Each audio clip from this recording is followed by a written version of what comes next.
I just have to give credit where credit is due. Baby, shout out to the 2 interviewers over at TMZ Live who interviewed Wendy Williams a couple of weeks ago. They did an amazing job.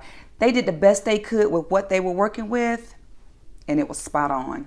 And here's why I say that. Hi there, everybody. Dr. Macie Smith here, the social gerontologist providing education, training, and caregiver coaching to help you and your families reach the next best level of care. Honey, shout out to the 2 interviewers over at TMZ Live who interviewed Wendy Williams a couple of weeks ago. They did an amazing job keeping things in the road. There were moments in that interview where the conversation went left and they were going right. But they did a great job of keeping things in the road. They did a great job of allowing Wendy to have ownership of her own information, and that's what it's about.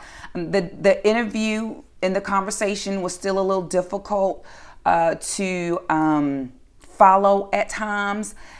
There was still some difficulty with Wendy grasping certain concepts and thought processes and putting her words together to make reasonable statements.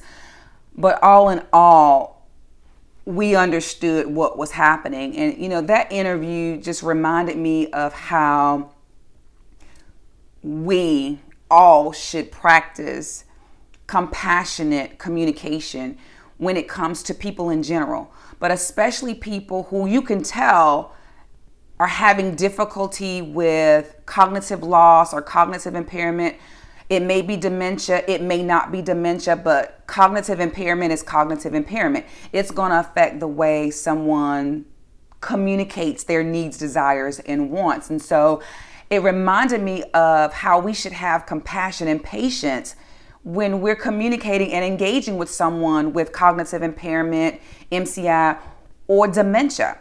And so when we think about the way in which people communicate who may have a cognitive loss, just think about you with your fully functioning, accommodating brain cells. For example, if you took Benadryl 11 p.m. at night and you got up at 5 a.m. to go to work, you're going to be a little off kilter. Your thought processes are not going to be as sharp as they usually are. You're going to forget words. You're going to forget things. You're going to communicate a lot differently than you would have had you not taken that Benadryl 11 p.m. at night. Some of the things we want to be mindful of as we're communicating and engaging with someone with cognitive impairment, cognitive loss, cognitive decline, or dementia is, number one, when you see that they're having difficulty finding the right words to put in a sentence to make a statement, the very first thing you need to do is not jump in to give them the right word, because you know we do that.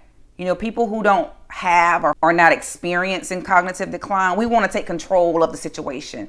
But we don't need to do that when we're caring for or helping someone with dementia or cognitive loss. We want to give them time to come up with whatever word they want to come up with, to make whatever statement they want to make. It does not matter that those subjects and those verbs don't agree.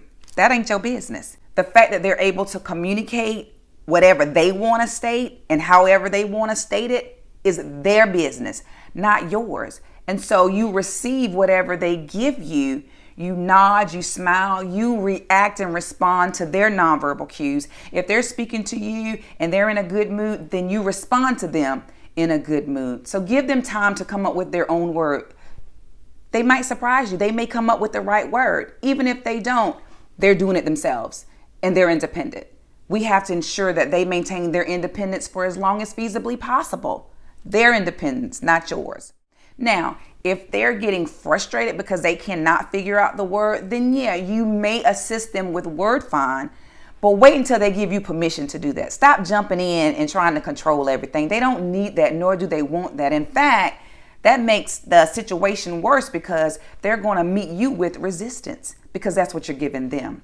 If the person has a progressive type of dementia or a progressive type of cognitive decline, as it progresses, the person may not be able to communicate with words at all in a way in which you understand. And so that's when you begin to focus on their nonverbal communication, not necessarily what they're saying, but how they're feeling.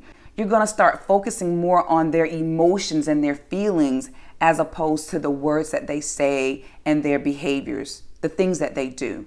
And so when we start to focus on the person who's here in the heart and stop focusing on the condition or the disease, then we'll be better able to ensure and promote quality of life for persons who have cognitive impairment or dementia. I'm sending all grace and blessings to Wendy and her team. And I pray that things begin to look up for her, and we wish her all the best. But I want to know what you guys think. Do you think that she's being put out in the media too much, too soon? Are you caring for someone with dementia or cognitive loss and you're having trouble communicating? I want to know. Leave a comment and let's talk about it. For these videos and more, be sure to like, subscribe, and click the notification bell so that way you know when I upload a new video. Until next time.